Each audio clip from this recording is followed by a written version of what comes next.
guys, maggawa po tayo ng dinner ko ngayon guys. Ayan.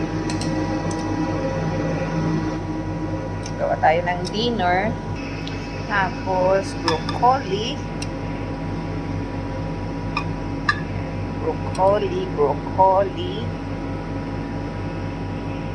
Tapos cauliflower.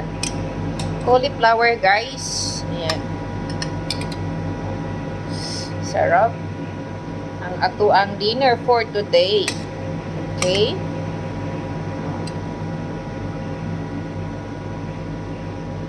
Tapos carrot po siya guys. Ayan. Sobrang na sarap nito guys. So, sobrang sarap na po siya guys. Ayan lang po siya. Okay? So, dalawa kami kakain ng kasama ko sa work.